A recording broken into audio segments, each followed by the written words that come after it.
Welcome, everybody. Thank you for joining us today. As everybody is coming in, we urge you to pick a language. If you're an English speaker, please choose English by going down to interpretation and clicking on English. For those of you who are Spanish speakers, and Korean speakers, you know what to do. Please do that. We're about to go live on Facebook. So as soon as we go live, we will share it and then we will get started, everybody. And I see our final speaker is here. Okay. Hi, everybody. Welcome. Welcome, Facebook people. Thank you for joining us today. I'm just going to go live on my own little personal channel. Wait, I don't want to hear myself. There we go. I'm sharing it on my little thing. There we go. Okay. Hi, everybody.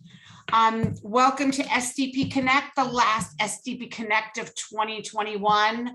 Honestly, when we came up with this idea to do SDP Connect during the pandemic in July of 2020, we thought it was a stopgap measure for a few months while things were going to get better.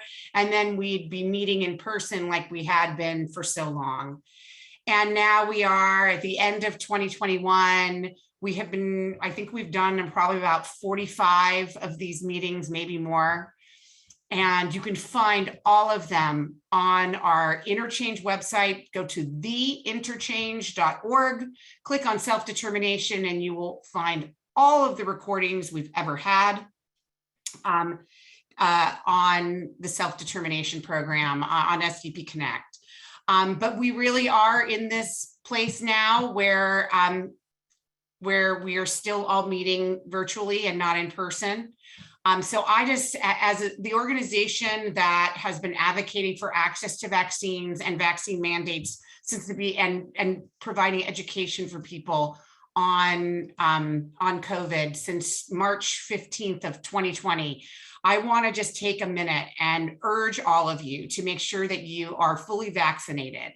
And that means including a booster. Study just came out today. Dr. Fauci spoke at a press conference today saying that the new variant, the Omicron variant, is taking hold. It's doubling every 2 days, doubling every 2 days. I want you guys to get your head around that. It will be the dominant variant by February in the United States. And the two vaccines do not work well enough for to fight off that variant. So I'm hoping that all of you will go out and get your booster if you haven't done so yet. I'm at 2.5 months since I had my booster, so I feel good about it. If they tell me I need another one, I'll go get another one too. I just don't want to get sick, and I don't want to make other people sick who may be vulnerable, particularly people with developmental disabilities who have a 7 times likelier to be hospitalized and 10 times more likely to die. So please protect our community by going out, getting vaccinated, and getting boosted. So now that I'm off my little soapbox about vaccinations, I am so excited about this SDP Connect. I am more excited about this SDP Connect than I have been ever because I'm not in charge of it and I don't have to speak at it, which makes me so incredibly happy. We today have my dear friend, Tim Jin, who I have known for many years, who is a co-founder of Disability Voices United. He was there sitting around a living room in 2017 when we came up with the idea and the name of Disability Voices United, where our #1 priority was the self-determination program. And it took Tim a little while to get into the self-determination program because first of all, he wasn't eligible. And then when he finally got selected, the COVID hit and it became really a barrier. He has been in the program since November 1st. I am part of his circle of support, so I have seen how much it has changed his life. And I asked him to come with his team to talk about how it has changed his life. So I'm going to hand it over to Tim. Oh, just real quickly for everybody. You've all been muted with the exception of the presenters. We do that intentionally because we are interpreting this meeting in both Spanish and Korean. And so we want to make sure that the interpreters can hear our voices very clearly. You will get a chance to ask Tim and his team questions after his presentation.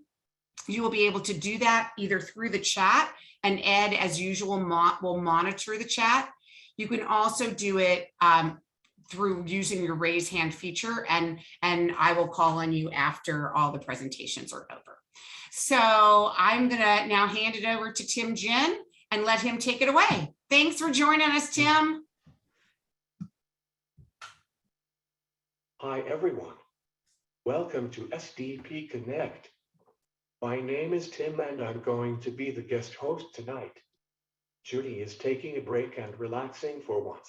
But if you hear my iPad beeping with notifications, that is our tireless leader checking up on us. This is why I have no screen time when I'm sleeping. My cousin Judy can wait after I get a glass of milk in the morning, but I never make her wait after lunchtime, no matter how hungry I get. I would like to take you all on a journey on how I was able to start my self-determination. I would like to introduce some of my fabulous team. Sunny Charmish is the same tenacity as Judy. She never gives up and goes beyond her office hours. Her counterpart, Deborah Jorgensen, is tough as nails, but she also gives you a lot of work to follow through. When Deborah first met me, she couldn't believe that I wasn't already in self-determination. Victor Lira is the secret sauce in a hamburger, making sure you can have a perfect amount of mustard in every bite. I really don't like ketchup at all. Kendra Olera has always been my voice of reason. I learned a lot from her management style. Sunny, Deborah, Victor, and Kendra, would you like to introduce yourself and how you are a part of my team?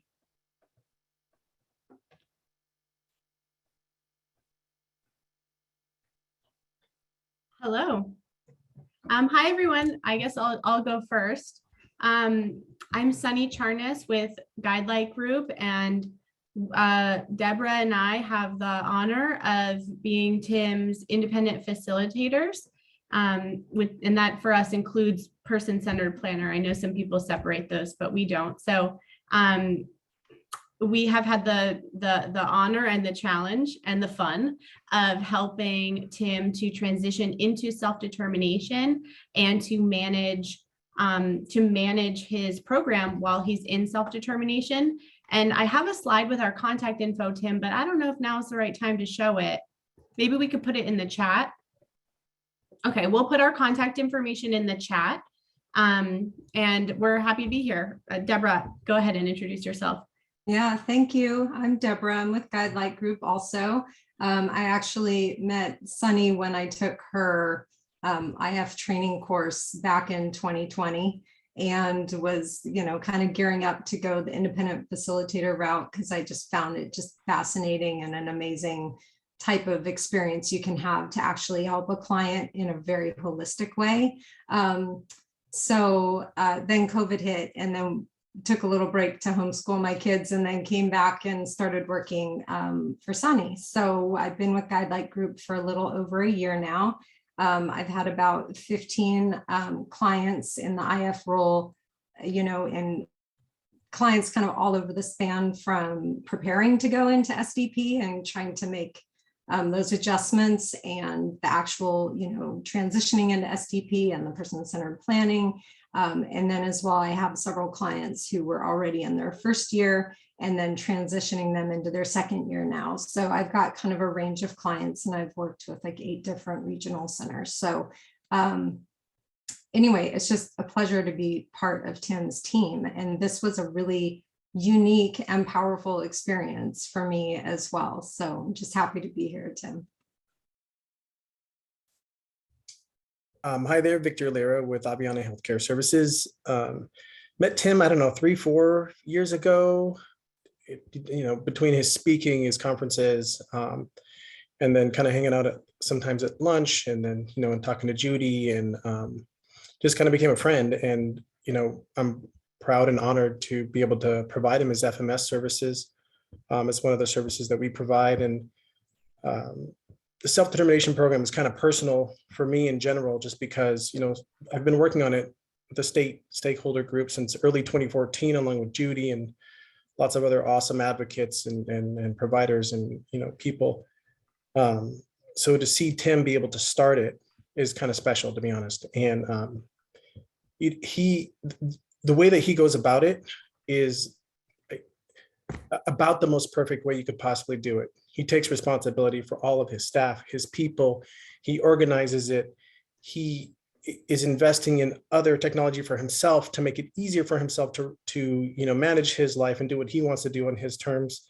And it's a beautiful thing. So I was talking to him earlier today, and I told him, if I could just hold him up as the role model for self-determination to inspire other people to know what that they can do and achieve, and the kind of impact that they can make, then that would be great. So I really appreciate it. So thank you, Tim. Hi, my name is Kendra Olera, and I am first and foremost a friend of Tim's. Like Victor, I met Tim maybe 3.5 years ago. We spoke at a conference together on a similar panel, and have been friends and connected ever since. Background wise, I'm a licensed clinical social worker.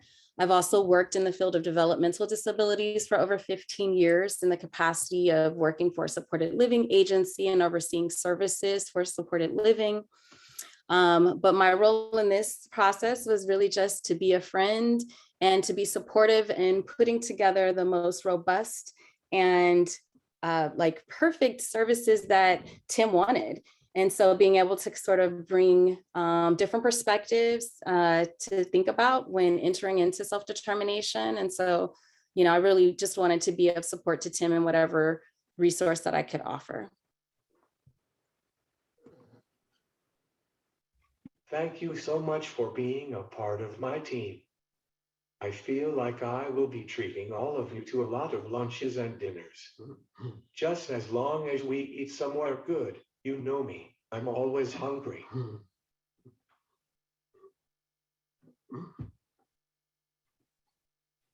Now, I would like to talk about how I chose my independent facilitators and why it is important to interview several before deciding who to go with.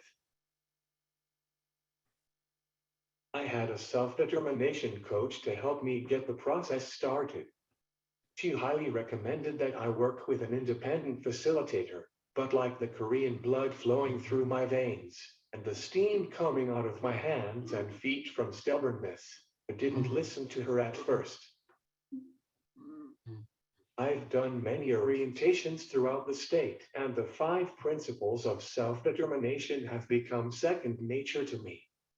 I thought, how hard is it going to be without an independent facilitator?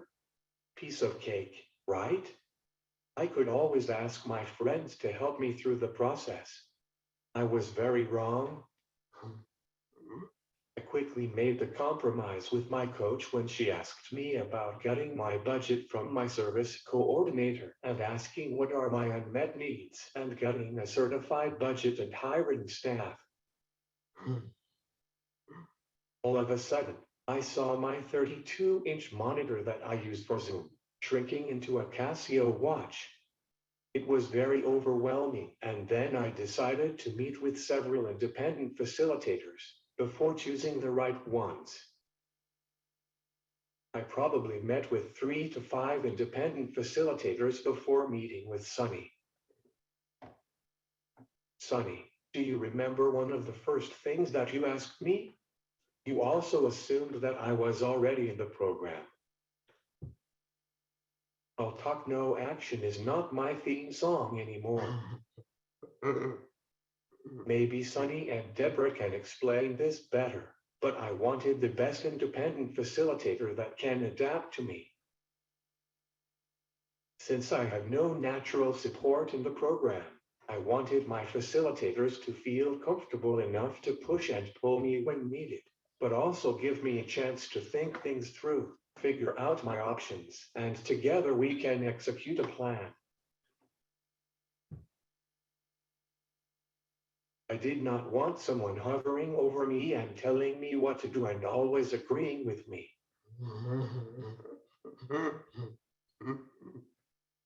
Finding the right facilitator was my top priority because I use a lot of humor as I talk.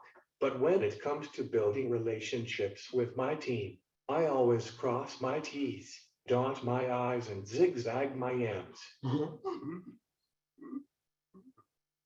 I zigzag a lot. I'm pretty certain that my entire team needed to purchase more server space because of my thousands of late night emails of new ideas.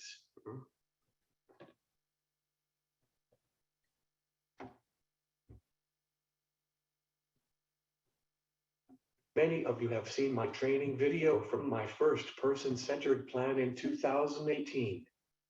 That was a great plan with a totally different group of people. When I had my first plan, it was a general overview about myself. When I met with Sunny and Deborah from Guidelight Group, I wanted to be more specific because I was determined to be in the program this time. Deborah and Sunny, would you like to speak about my two PCPs? I'm getting a bit tired of pressing play over and over. How about letting the audience know how you helped me come up with two unique person-centered plans for my situations?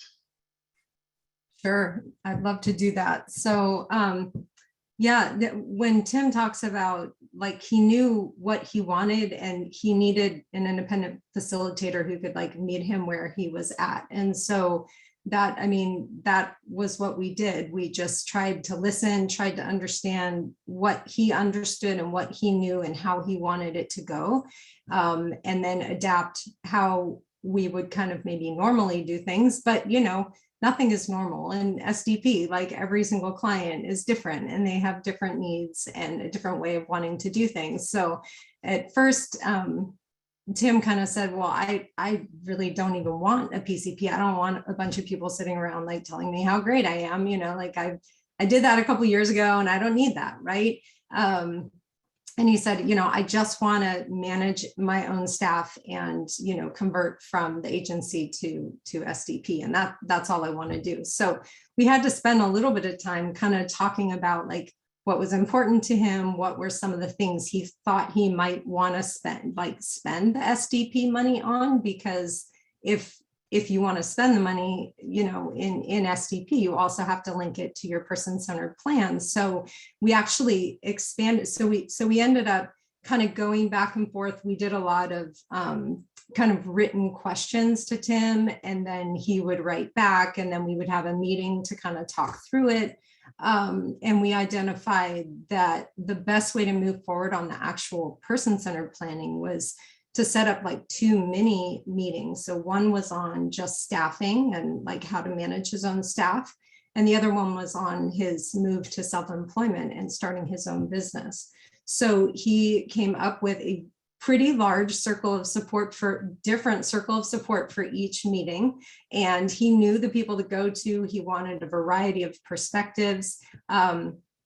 And we really just we kept them short. We kept them to about like an hour and 15 minutes. And we did a lot of like proposing questions and letting people give ideas and just brainstorm and just think outside the box. And that was kind of the live parts of the meetings. And then we took all of those notes and really Tim kind of culled through it and figured out, okay, what are the pieces I really like? what can I actually tackle in year one? Because there were so many amazing ideas, like on the employment side. I'm very sorry for my barking dog. On the employment side, there were so many ideas. It's like a 5-year business plan for him. So we had to kind of be judicious. He was careful about like how much do you kind of commit to in the first year, especially because the switch from an SLS agency to managing your own staff, and as many staff as Tim has, was like that's already a major, step and learning curve there. So I don't know if I missed anything, but yeah, Tim, you ended up with 4 goals actually, because there were things you wanted to do, like paid for your gym, so then we had a goal around like, physical and emotional and well-being and that kind of thing. And then you had kind of like a self-improvement goal as well that we had identified through the process. So we kind of used the actual live meetings to pull ideas for the person-centered plan and the actual action steps, and then came out with a pretty, I think, reasonable plan, and a good plan that is, I think Tim is happy with now. So is there anything I missed, Tim, that you want me to talk about? No? Okay.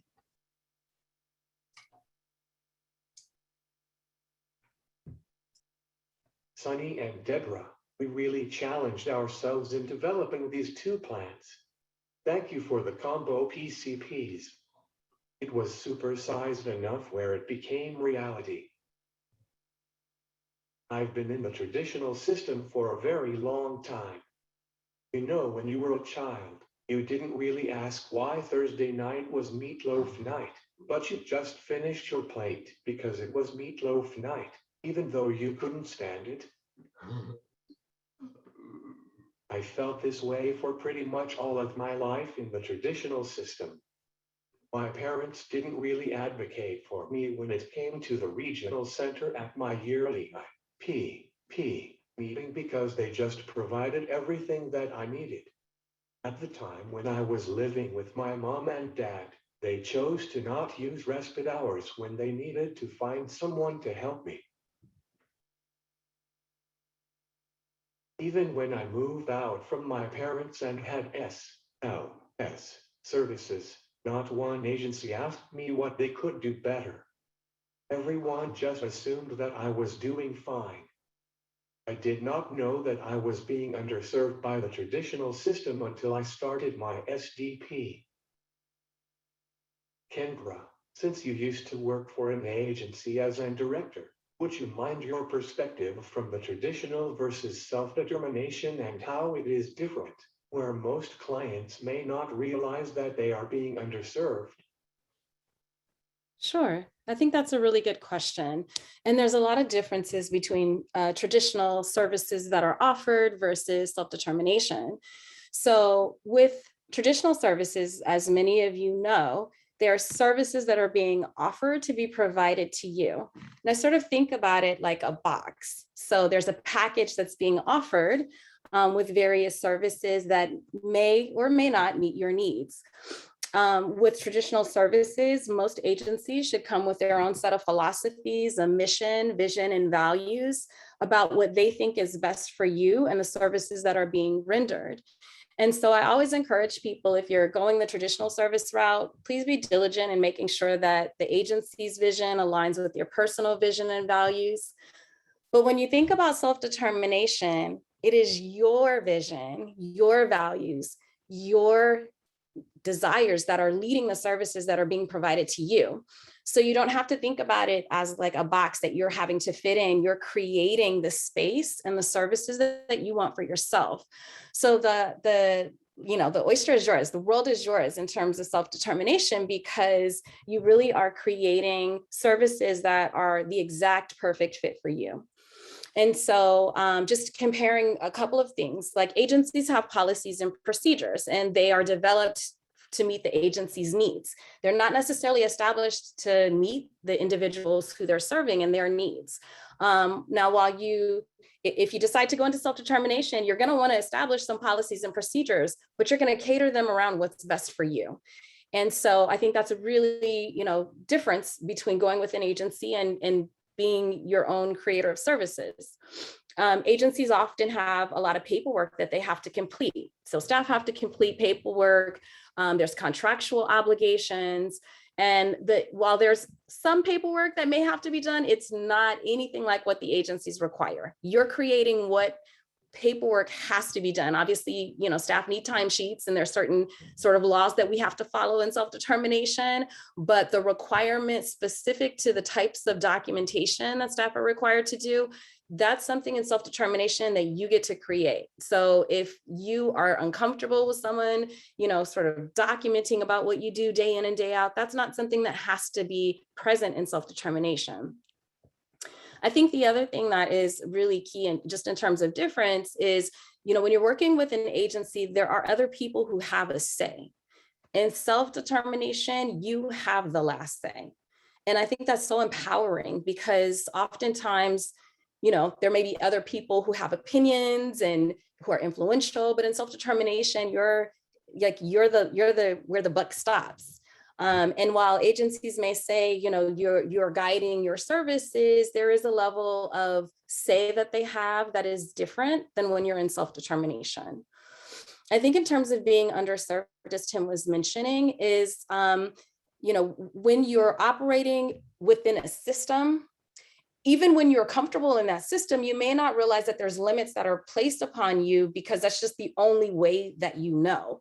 And so there may be certain times where you want to do something. And I give this example of I'd love to take a trip, a drive up north. And the agency may have a policy that staff can't travel outside of the county without having the supervisor and the supervisor approve it. It's not that they don't want you to do it, but there's lots of layers that you have to go through to get approval just to take a drive or just to take a trip. And so in self-determination, all that red tape is just cut through. If you want to go take a drive, you want to take a trip, you're making those calls. And so there's a level of freedom and power that comes in self-determination that really just isn't as present utilizing the traditional services. Again, I just think that, there's power in your ability to make choices in self-determination. There's no limits in terms of what you do. You're the one who's setting the policies. So I think that's another kind of key thing is that you get to establish the rules and the guidelines that your staff have to follow. You don't have to follow an agency's rules and guidelines. And I feel like the power in that is so, it's just like, you don't realize, I think sometimes you don't realize how, maybe controlled or the lack of choice you have until that is removed. And I think Tim can speak best to that in terms of his personal experience, but that's, having worked in a traditional system and I'm not saying it doesn't work for some people, it does. For other people, it doesn't. I think it's an individual sort of choice that you need to make, how much control over your services you want, how much involvement you want in staffing. And it's really a personal choice about what's the best fit for you. Thank you for your perspective. I'm going to be very honest with all of you tonight, and if you switch the last two letters in my name, it spells T-M-I. I'm always open and honest with everyone. When I started thinking about my unmet needs and developing my budget, it was a wake-up call for me because if I wasn't going through the process of starting the program, I would probably be in the same situation in the traditional system. I realized that under all agencies, I was being almost neglected by not having enough staffing hours from my budget. I had many accidents during the day by urinating on myself because I had no control of scheduling people to help me. I missed numerous lunchtime meals also in college because the agencies couldn't find reliable people to help me. Also, since the pandemic started, I haven't found employment. Instead of trying to get my old job back, I want to do something different and become a professional speaker. I want to ask Sunny and Deborah this question. When the team helped me discover how underserved I was for 20 years being in SLS, how did you help me to come up with my budget? What were your thoughts when you were helping me with my plan?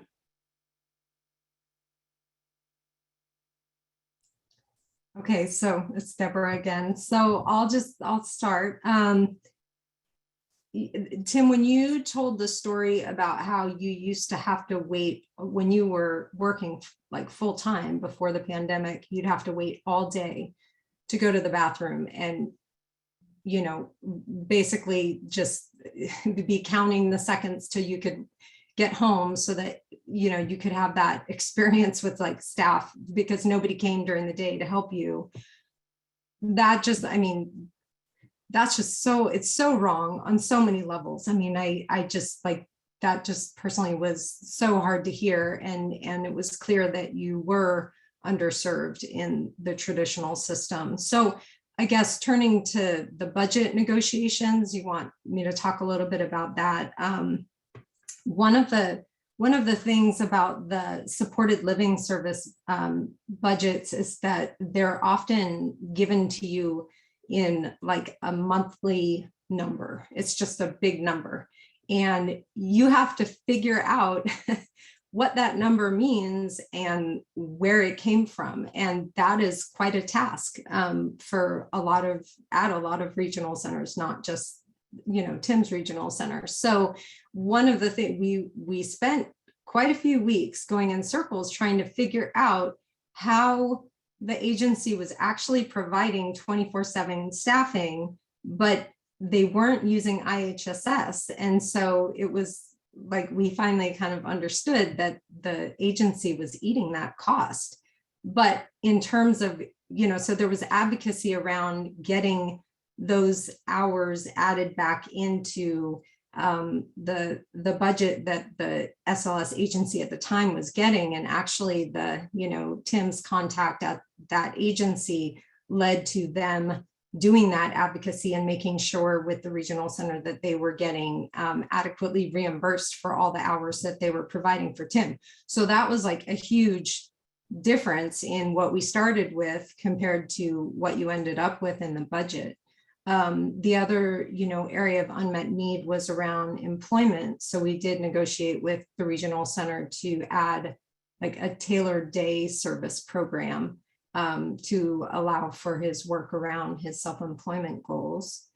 And then the last piece of it was making sure that since Tim has about 221 hours of IHSS, but had been unable to find a provider, he was able to, you know, the regional center in the traditional system was like picking up those costs over time. So we had to make sure that moving forward, they would agree to, you know, as if he was in the traditional system, that they would put forward funding until he could find an IHSS provider, which he's, you know, worked really hard on and was able to do.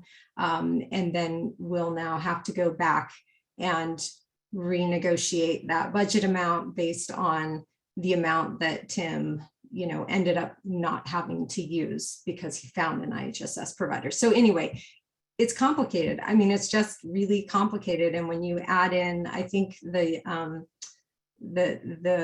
SDP participants who have 24/7 staffing through an SLS, you know, it's really not an easy budget discussion or process, but we got through it. So lots of advocacy, and Judy helped as well. And, you know, we just kind of, you know, stuck to our guns in terms of like defining what the unmet need was and making sure that rates were up to date and carried forward for the full year one. So is there anything else, Sunny or Tim, that you want to talk about in the budget? I think you covered it, Deborah. Tim, did you have anything else?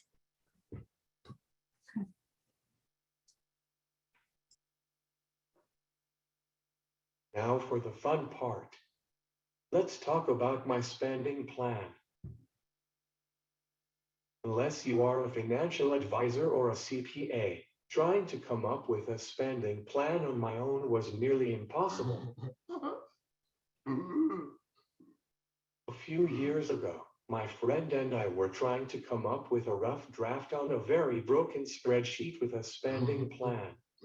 It's a really good thing that we didn't use those same formulas, because if I did, my budget would be way off and be in the danger zone, and definitely in the wrong place.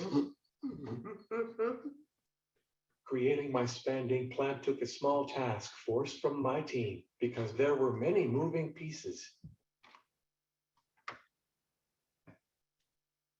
For example, how much I wanted to pay for my staff members with the different pay rates and taxes. We needed to calculate overtime, holiday pay, and emergency pay. Also, we needed to factor in my unmet needs. Even after we received the certified budget, there were many hours through email and on Zoom, trying to complete the spending plan. Sunny and Deborah, I never mentioned this to you, but when you sent me the final draft of the spending plan, I clearly remember where I was. I was in the pit at a Rancid concert, trying to look at the spreadsheet, and my friends were trying to get my attention, circling around me. I'm always zigzagging like my yams.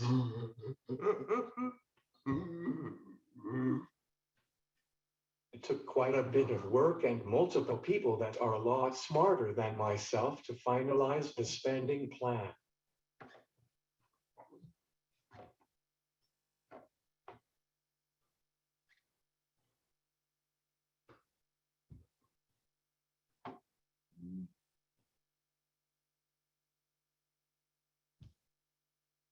Once again, I'd like to introduce Victor and Kendra. They are responsible for helping me with staffing. They both encourage me to interview people way before my start date, making sure they get their background checks completed, making sure that I interview multiple people before choosing my staff members, and more importantly, hiring a lead staff that will help me manage my other staff, scheduling, and also finding coverage for backup. Kendra, would you like to start first? How did we come up with the job descriptions and also the offer letter for my team? Sure. Thanks, Tim. I think just in terms of the job description, one of the things that we needed to consider is thinking about what Tim wanted or what you want if you're creating your own job description in terms of the person who's going to be working or providing services to you.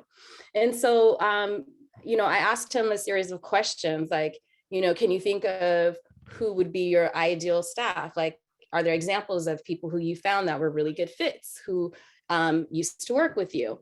Are there characteristics and qualities of really good friends that you have that you think, gosh, if I could have this person around all the time, I'd love to have that. And then think about like pie in the sky, like, Tim is a foodie. So having someone who cooks is important. I like to think in terms of a team as like a diverse group of people. So you don't have to bring everybody in with the same set of skills. So you may have one person who's a really good cook, and then you could have another person who's, your fun person, who's very reliable. And so when thinking about building a team, it's, thinking about all these qualities of individuals that you would want to be in your circle, providing supports to you. And so drilling that down into a job description, we began to sort of start with like, what would your like dream team look like?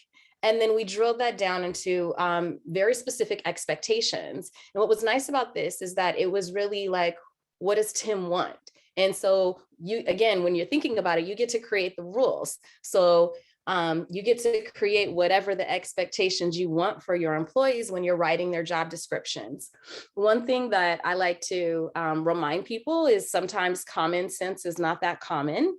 And so what I mean by that is also writing down things that you're like, well, obviously anyone who's coming to work with me knows that they need to come on time. Well, not everybody necessarily comes on time. So if being on time is something that's important to you, then that needs to be in the job description and being very explicit about that. Because setting up these expectations for people who you want to come and work for you is really, really key. I always think about, like, when you're entering into an employment relationship, is that it is a relationship and you want to make sure that it's a good fit. And so in any relationship, it's like being able to put those expectations out first. So having a really detailed and thorough job description that makes sure that it's meeting your needs. And that's sort of how we tackled it. We looked at sort of, what would be the best staff, what are sort of the basic qualifications you would want someone to have, and then everything in between. And we sort of filled that in.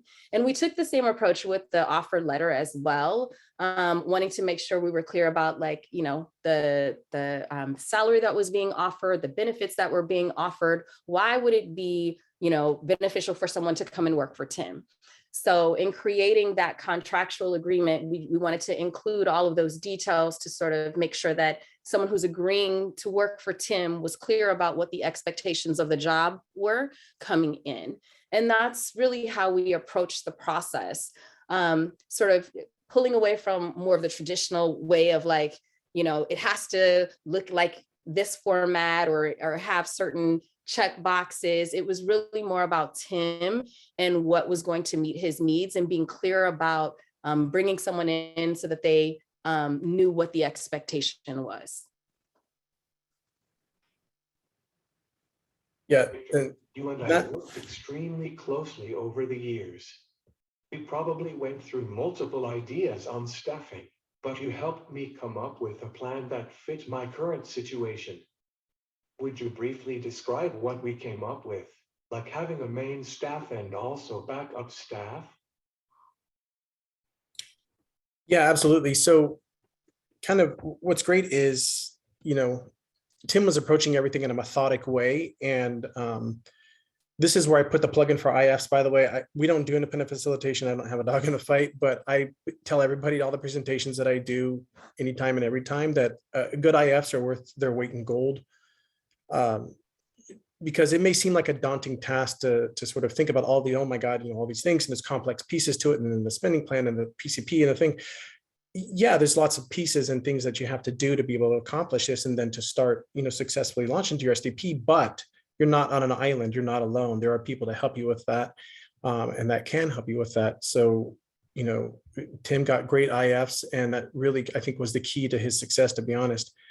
To be able to coordinate everything and bring everybody together and make sure that we're all on the same page, and then methodically go through step by step. Okay, what do we got to do to get everything in place to be able to get everything going? So I'm glad that his stubbornness wore off and that he decided to go ahead and get an IF and then reach out for some resources. So I appreciate that. But with the foundation, like what Kendra was saying, and getting that in place, and for the record, that spending plan 2 years ago wasn't that bad. I'm just saying, just for the record. When he came to us as the FMS and he said, hey, I want you to help me with my spending plan now, he already had a solid foundation and an idea of what kind of where he wanted to be and what he wanted to do. So we spent a couple of hours in a conference room with a giant whiteboard, and basically between with himself and his lead staff at the time, we went through and mapped out sort of all the different permutations and things that we could do to be able to meet his needs. And then he already had an idea of, okay, IHSS hours, how are we going to plug them in? Where do we need to use them? How do we best essentially, take advantage of the budget and the staff that he has and that he knows that he needs to get in order to meet his needs on his terms, in his way. So within all of this, again, kind of coming back to what's been already said a few times throughout, all the conversations tonight, Tim is the boss. Throughout all of these steps, it's like, what do you think, Tim? Does this work for you? And then he would give input, or we'd, put something together, and then we'd say, what do you think? Does that work for you? He'd say no, or no, we know what? No, I know this person needs to take those hours. We'll shift this person to that place. I'm like, okay, great. Keep mapping it out until we had a pretty solid outline of his staffing and how he was going to do it. And then on top of that, building in, like he said, emergency incentive pay, backup hours, holidays, and really he was thinking it through, all the way through, so that way he would have the coverage that he need and not have to worry about when he needed to go to the bathroom anymore, not have to worry about if he wanted to go to his family's during the holidays, not have to worry about going to a concert or going out to dinner or whatever he wanted to do, because he's managing his staff in such a way and has it laid out that, crisis happens and accidents happen, but for the most part, he's got it fairly dialed in to the point where he can depend on what he's designed with, of course, the supports, that we were able to provide him in that journey. So it was, a great process and, and well worth the time, and we were happy to do it. So yeah, thank you, Tim.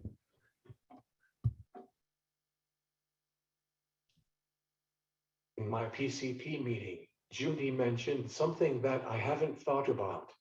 Josh has natural support in case there is an emergency besides his family.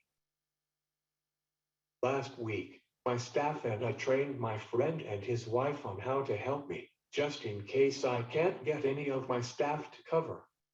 I know my friend from the gym, and even though we don't work out at the same gym anymore, we always kept in touch.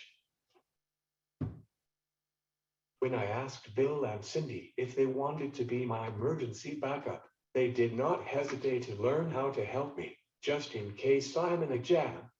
They live less than 15 minutes away from me, and now they know how to help me. Now that my friends know how easy it is to help me, we are going to do a lot more fun stuff together because we always shared a common interest of going fast.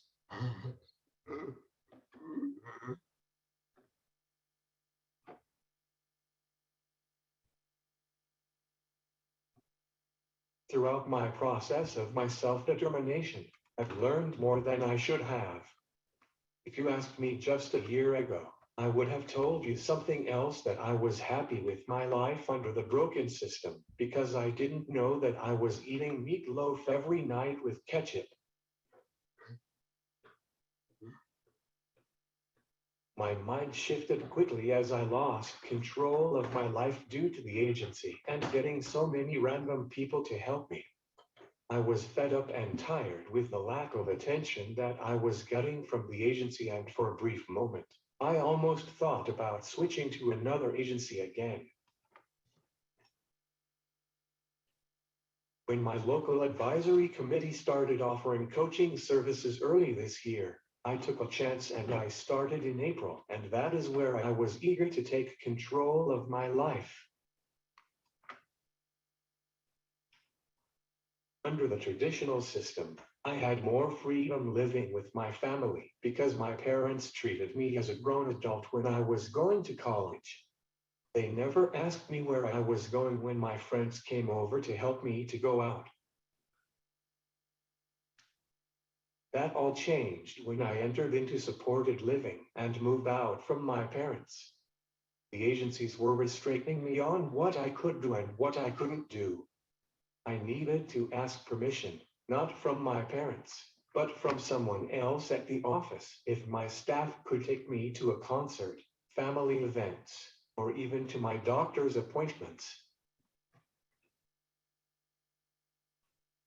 One agency had the nerve of limiting staff driving me around in my own vehicle to a 5-mile radius from my house.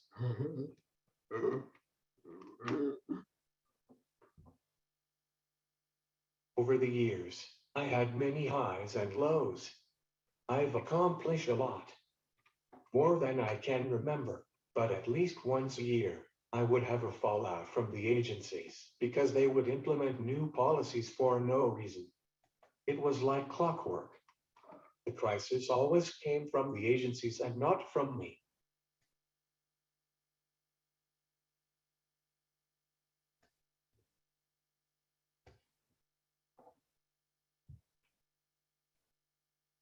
Since I started self-determination, I went to Santa Barbara for a day because my friend wanted to see me at his company's function. I just needed to ask one of my employees and we went.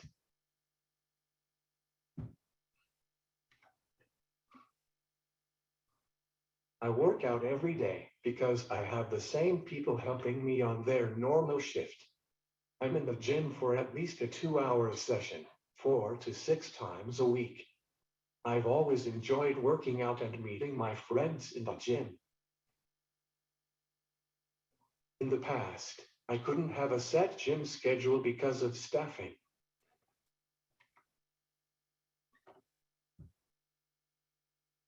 I eat like a linebacker or more. My food bill is the largest expense that I have every month. Since I can interview my own people, one of the questions that I ask them is if they can cook. I'm not eating any processed foods anymore, unless I want to.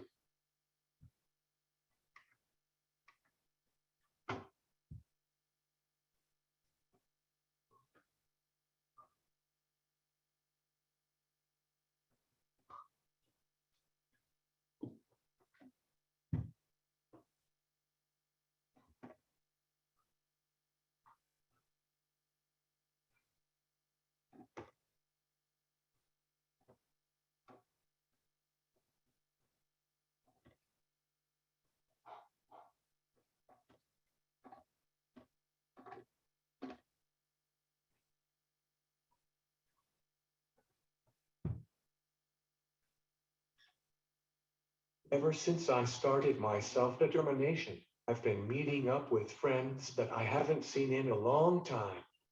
This would have been a hassle if I was still with an agency.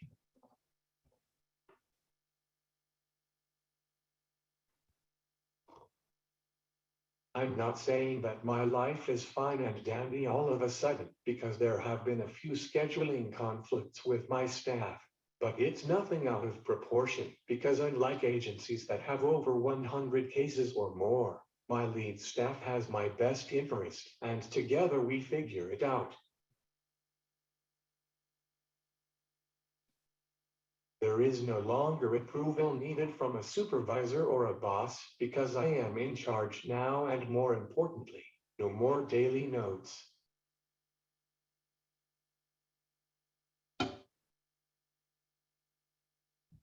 Thank you, Sunny, Victor, Kendra, Deborah, and Judy for helping me start my self-determination. I'm always learning from the best. Thank you, Tim. I don't want to interrupt, but is your presentation over? Oh, wonderful. That was amazing. I'm giving a big round of applause. That was incredible. I don't want anyone to think, I know that it looks like it's complicated, and it can be, but Tim has help. Tim used this great team. These teams exist all over the state of California. There are lots of people here who can provide you with that help. You can come to our SDP Connect and get help. And we can work through any of your issues. And not everybody has the same issues. Everybody has different challenges, and everybody has different opportunities. My son's in the self-determination program. He's a friend of Tim's, but he has a completely different spending plan and a completely different program, because he still lives with me and his dad. And so, I don't want you ever to look at Tim and say, okay, I want Tim's life, because that's Tim's life. I've had parents say to me, what program is your son in? And it's like, my program's not, my son's in the self-determination program, but he just has his life every day. We don't send him to an agency. He decides every day what he wants to do and who he wants to be with. So thank you, Tim and Tim's team, for just an amazing presentation. They are here to answer any questions you may have. You can do it in various ways. You can do it through the chat, and we will collect those questions and ask them directly. As you know, Tim types to communicate using his toe on an iPad at the base of his wheelchair. So if we get a question directly for Tim, we'll probably give him a minute or two to answer the question before replying to you.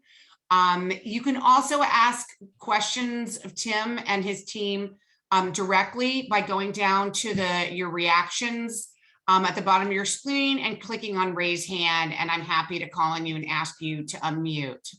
So right now, just looking at the chat, was there anything in the chat that struck you, Ed, to ask them? I have not received any questions yet, other than does Aviana have a waiting list?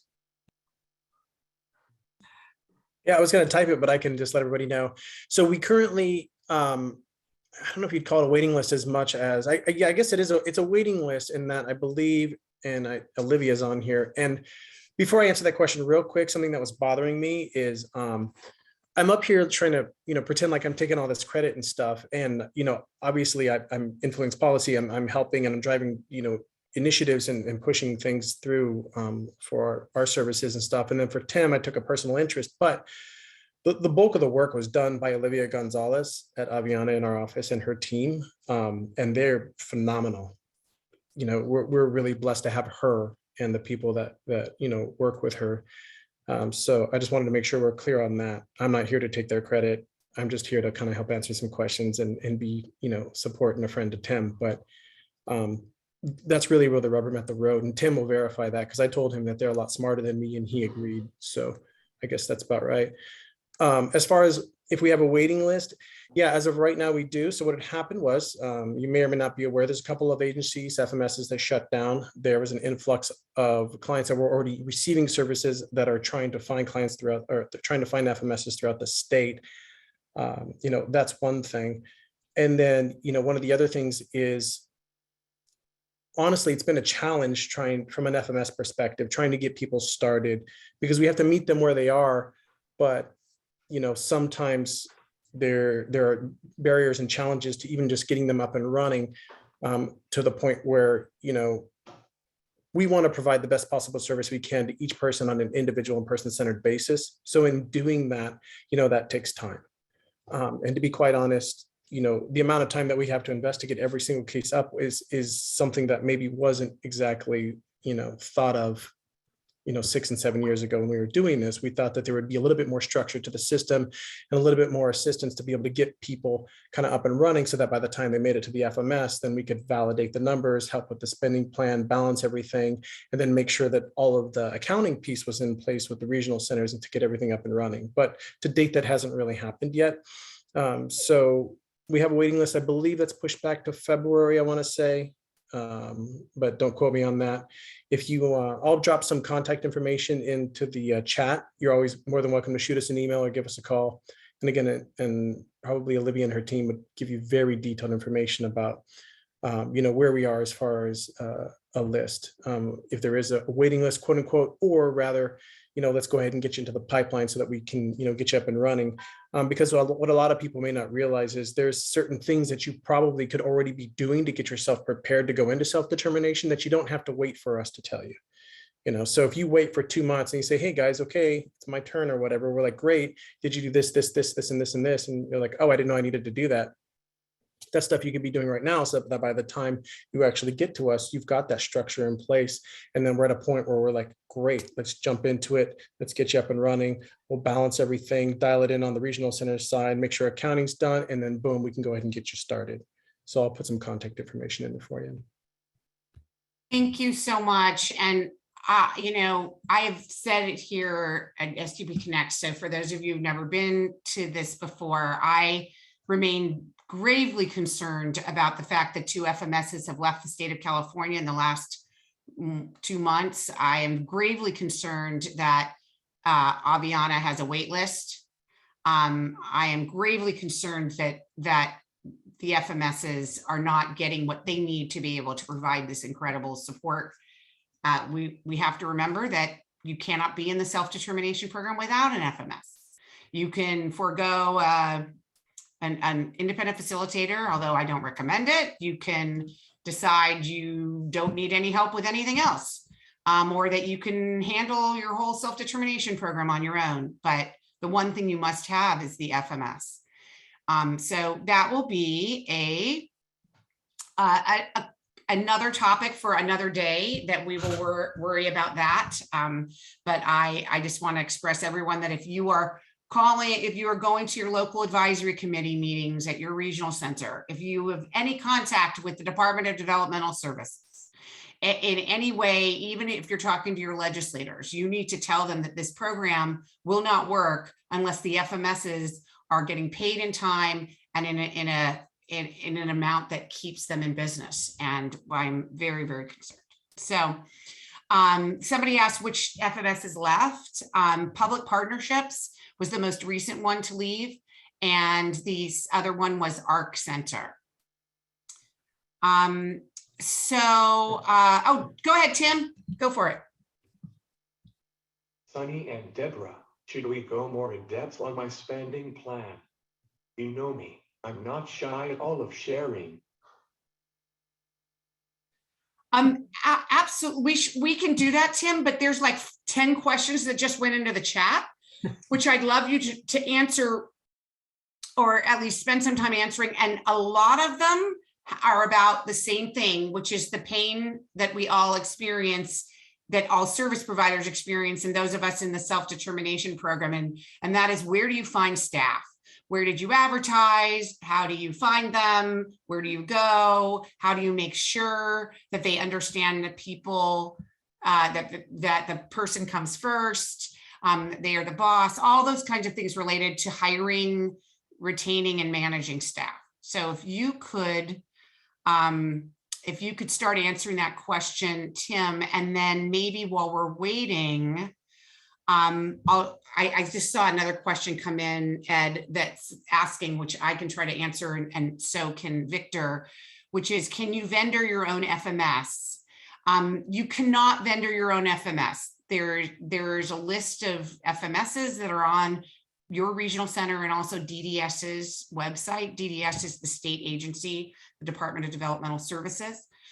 It's on their website, and you can only choose from among those. In some cases, some regional centers have very few left, that maybe they only were contracting with 5, and now 2 of them have left and 1 has a wait list. I'm not really sure about any of the other FMSs and how they're doing, and whether they have wait lists themselves, but I actually think I'll reach out about it. So any advice for people, Victor, on getting an FMS? Yeah, just, reach out, email, phone call, and do it sooner rather than later. And, ask, hey, great, here's where I'm at now. Or I just learned about the self-determination thing. What do I need to do? And then, we can get you pointed in the right direction on, what steps that you need to do. I mean, we have, actual checklists to help you, to guide you, just, hey, I know if I'm doing this, then I'm moving through the path, where it's really just a whole path to get you started. I know Sunny and her team have a similar list, and where it just basically helps to walk you down the path of getting into self-determination.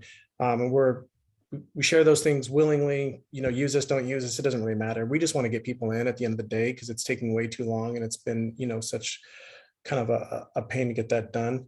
And I was just corrected by Olivia, because she's awesome, that we don't have a waiting list actually, but we did close the month of January for January starts is what it was. So now we would be moving on to February starts. And that's really more of a function of, it's already December 15th. So I stand corrected. Thank you, Olivia. And she's going to drop that into the chat, by the way. So thank you. Wonderful. Tim, let me know when you're ready. Ready? Okay, go for it. I found staff through my network of people, but I also reached out to staff that helped me before, because they already knew before the pandemic that I wanted to go into self-determination. Ironically, finding staff to help me was the easiest part of the entire process. I wish that we could say that for everybody. I know that there's something about you, Tim, that you make friends among your staff and you keep in contact with them. And I think one of the things we always need to know is that the staff become part of our family, but they still work for us, right? Mm-hmm. And so you need to treat your staff well, so that you can go back to staff from years prior and try to bring them in. And so, I can just say that if you advertise for staff on Indeed.com or all those other places, it's just a rough road out there.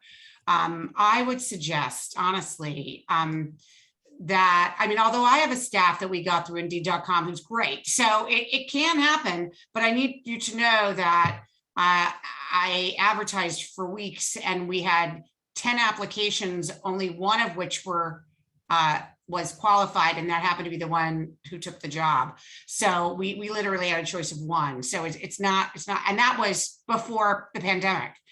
It's even worse now. So a couple of suggestions for folks is if you live near a university or a community college or any kind of higher level place of learning, that you advertise there, because a lot of times students will want to have certain hours. They don't necessarily want a full-time job, but maybe they can do some overnights, they can do some hours here or there. And students are really great because they can be a peer to you as well.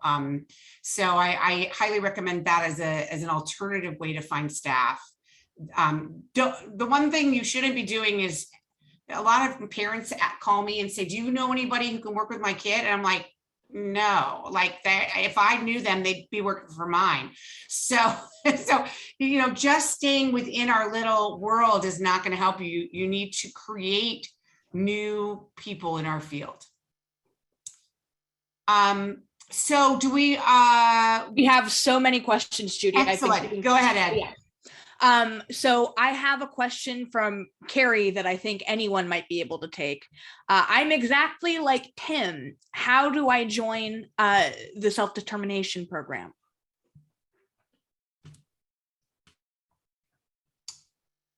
So I don't know, Sunny and Deborah and Victor, if while Tim is typing out his response, if you want to say, what should you do right at the beginning? Sure. So I think this is probably what Tim is going to say too, is find an independent facilitator. And as an independent facilitator, maybe it's a weird thing for me to say that, but I think having someone who can help you look at the steps that you need to take and figure out your goals and what you want to do, and what you want to do in self-determination and where you are today is really helpful.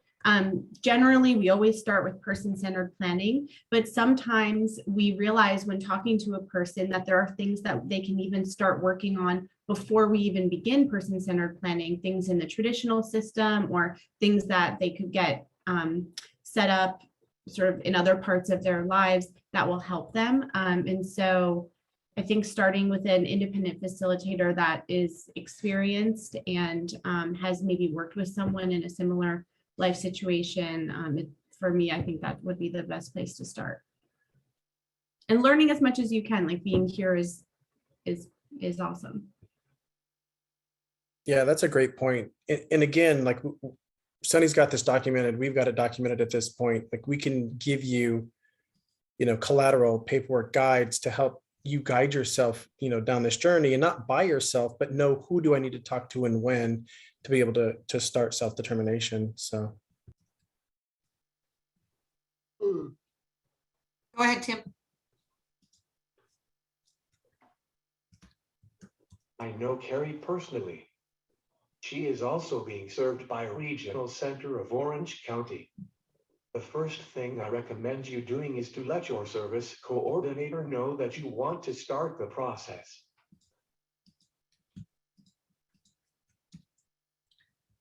Any other advice anybody has for just getting started?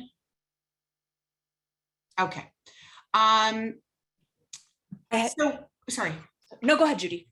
You're back. Go ahead, Ed. I am sorry that took less long than I expected. Okay. I have a question. I actually have a couple of questions in Spanish. I'm going to ask everyone, please do not post in the chat. I'm posting something in the chat that I need our interpreter, Lorna, to translate for us. So please do not use the chat. Please turn on your English. If you haven't turned on the English interpretation, please do that right now so you'll be able to hear the English interpretation. Go ahead, Lorna. And Judy, just a reminder that you'll need to summarize for Helen, our Korean interpreter. Got it. I'll write it down.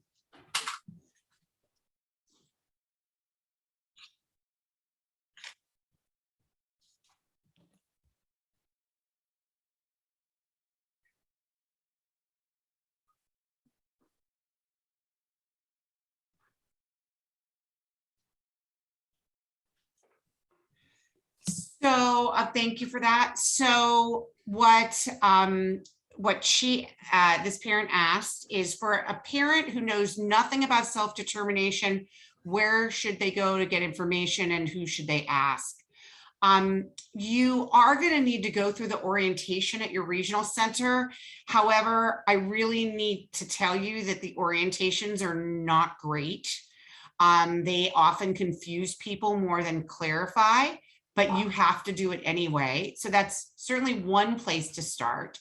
You can also start by going to our website and looking at our SDP Connect recordings. They all have different names, and we've done a couple that are called SDP 101. So it's like an introduction to the self-determination program. And so you might want to look at those, because I think we go over the program more quickly and in a more plain language way. And then once you understand the basics and the terms, like what is an independent facilitator, what is a financial management service, what is a spending plan, once you understand that, it really helps you. Another thing you can do, I should really mention and get these out in front of you as I walk away. We have 2 books that we have written and published about the self-determination program that you can find on our website. The first one is called Thinking Outside the Box, and it has a chart in it. And we actually went over that chart in one of our previous SDP Connects that's called Step by Step in the Self-Determination Program. And I think that will really help you. And there's little check boxes to say, did I do this? Did I do that? We have a second book, which is a very short little book called Profiles in Self-Determination. It actually features Tim, and it features 10 people. Well, it features people who have been in the self-determination program for a long time because they were in the pilot for over 20 years, the pilot project. And then it features 10 people who at the time that this was written in 2019 were moving into the self-determination program, and talks about how they would take their current budget and create a spending plan. So I encourage you, this is really written in basic language, and the other one has some really good forms and some background information. So please feel free to purchase those books on our website. Go ahead, Tim.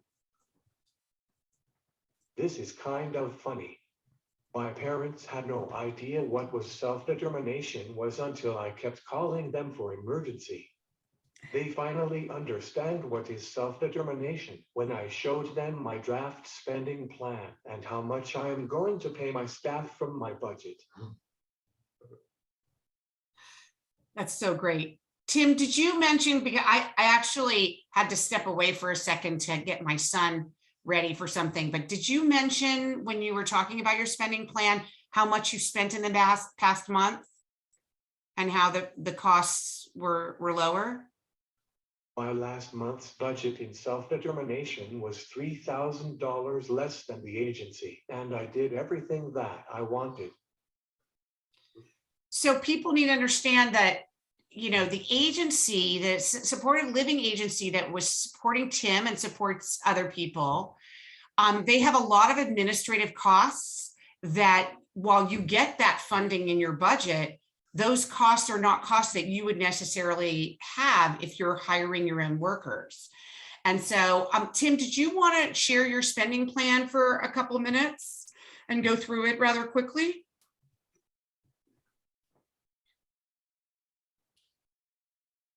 So Deborah, Yeah, I can do that. Hold on just a moment. so Deborah will share it and I can kind of walk through it with Tim. Is that all right, Tim? Okay. And I want to warn everybody that this will look complicated, but it's not like Tim had to do this by himself. He had a support team of independent facilitators and an FMS who made sure that he was following all the rules and the labor laws. Okay, the way- can you see that? Yeah. So the way that we worked on this, as Victor was saying, we worked as a team with the FMS and Olivia from Aviana and Tim and us, and we worked together to develop the spending plan. And the place where we started is the conversation that Victor was having, that Victor described, that where they were in a conference room, Victor, and I don't know who else was there, Tim, it was before we were working, or we weren't involved in that, where they came up with the schedule and what Tim wanted his week to look like. And that was really the starting point, because we had to understand before we could put together the spending plan, like, how many staff are we talking about? And are you going to pay everybody the same, or are you going to pay people at night a different rate? And so there were all those questions that you kind of have to understand first in order to do the spending plan. And that was all stuff that Tim did with Victor and the team at Aviana beforehand. And so they And had Olivia, the smart one. so they had a great outline to start of what that was going to look like. And then we kind of just went in and worked out the details of it. So let's see, this does look very confusing. We've done, between Deborah and our team at Guidelight Group, we've done more than well over 50 of these. And this is the most complicated spending plan that we have worked on. So do not feel like, oh my gosh, I'm totally intimidated. We were intimidated at first too by this spending plan, but it really came together like pretty cleanly, and we're happy with how it is. So basically, most of Tim's spending is in his staff.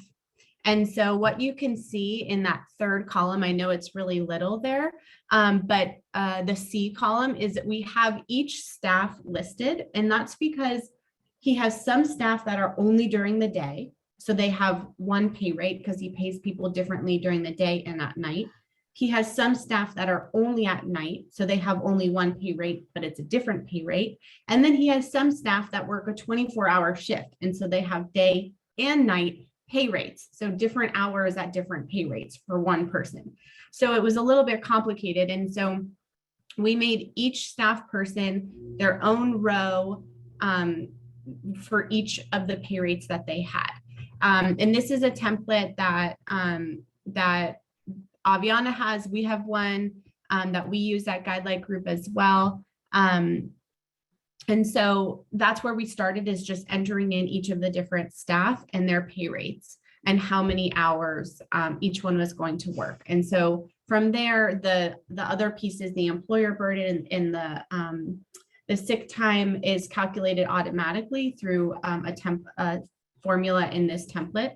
So we really just needed to know how many different staff there were and how many different pay rates they each had, and what those pay rates were, how many hours each staff would be working, each pay rate or each part of their job in a given week. And we could plug that information in and get the total for each staff.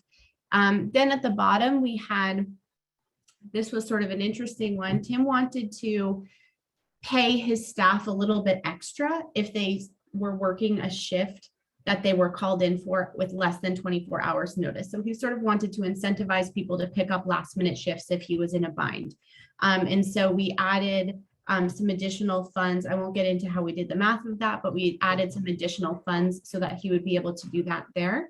And then we also added in additional funds for overtime pay. Overtime pay would be time and a half. So we had to calculate approximately how many hours this might happen. I mean, it was sort of an educated guess, and we put money for that. And then we there was a little bit of money left over at the end of his spending plan, and we put that in there for like just in case money. We don't know, something might happen with staff, he might need it, there's a little bit left, we're just going to put it there. So that's the bulk of Tim's spending plan. But we did also, he does also have other goals, and so we put some money for the other goals too. Employment supports, Tim has talked about today, his goal is, of being self-employed and being paid as a speaker. And in his person-centered plan, there were all different types of ideas of things he could do with that, and consultants he could hire. So we set aside some funds for that in his plan. Independent facilitation is in there, his gym membership, and then some technology needs as well. So this was a really collaborative effort with Tim and Aviana and us. And I know it might seem really complicated, but Tim, we kind of thought, well, let's just show it and see, give people a glimpse of what that might look like. Gee, Sonny, this brings back memories of my dreams, but it's totally easy now. Looking back, it's totally easy to understand. I would do it again and again. Thank you, Sonny and Deborah and Olivia, for your crazy math. I love it. I love it. Yeah, people were asking if there is a template like this that can be shared, and I think that this is a template. Was this a template from Aviana, or was this a template from Guidelight Group? This one is from Aviana, but I know Okay. Guidelight has one as well. Since we started working in this one, like rather than try to strip things out and read Got it. things, we're like, you know what, let's just keep it in one spot, move forward with it, and then just build it out from here. Right. But you can go either way with it. Yeah. So as far as sharing a template, I mean, in the orientation, they actually have a little template. It's not great, but if you hire a person-centered planner or an independent facilitator to help transition you into the program, and when you hire an FMS, both of them should have templates. Basically, if you are hiring an independent facilitator that doesn't have a template for your spending plan, find a different independent facilitator. Okay. I mean, as you're interviewing people, ask them to see their blank template. And if they say, oh, I don't use it, then just say, okay, I'll keep looking. Okay. Because this is the basic thing that they're supposed to be doing for you. Because you have to make sure that you're getting all those little details, but you don't have to do it yourself. They'll do it for you. I know I don't want to freak out Deanna Ugaldi right now, because she's coming in very soon, Tim Jin, and you're going to be her advisor. So I don't want to freak her out. We'll get you the support you need, Deanna. I'll be on your team too. And then once you're in, Deanna, we'll do a whole SDP Connect of Deanna's life. So that will be great. So other questions that we missed? Okay, great. We have a couple. I have a question from Heidi. In the self-determination program, can I allow for overtime, vacation pay, and sick pay for any she says any privates? I think she might mean people that she pays privately. Uh-huh. Yeah, you're in charge. So you can definitely put all that stuff in there. You saw Tim had already allocated money for those sorts of things as well. So California, by the way, already has a paid sick leave law on the books. So without diving back into the crazy template, but we have a column for that where it gets calculated and added in automatically anyway, because in the state of California, the minimum that, if you're going to work 30 to 40 hours a week or even 25 hours a week, you're going to end up accruing 1 hour for every 30 hours you work per California state law. So you'll get up to 48 hours that you can save during a year, but you can use 24 of those. Now, depending on the city that you're working in, there may be different laws that even supersede that, where you could end up with 48 hours maybe that you would be able to use for paid sick leave. But there are paid sick leaves already on the books. And if you want to augment that or add more to that, you're more than welcome to do that within your plan as well. And yeah, you can go ahead and build all that stuff in. But you don't need to know that information. Yeah. The FMS knows that information, and Right. your independent facilitator should help you work with your FMS to do what you want to do. So do not be intimidated, like, oh my God, I don't know the sick leave laws. Don't worry about it. It's not your job to know it. There are other people who know it that are going to help you out when you get to that point. So just take it one step at a time. Thank you, Sunny. That was great. So Ed, can we make this next one the last question so we end exactly at 6? Absolutely. And once more, I'm going to ask folks, please don't put anything in the chat, because once again, this is a question in Spanish that we will need translated from by our interpreter, Lorna. So again, I've put it in the chat. Nobody please post in the chat, please and thank you.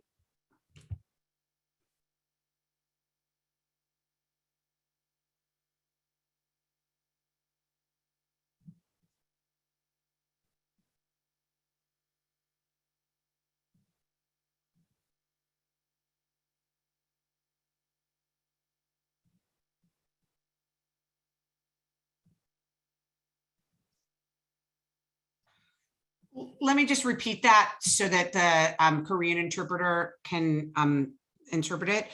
She said, I am already in the self-determination program. If I were to choose Aviana, how long would it take for me to get my spending plan and everything set up?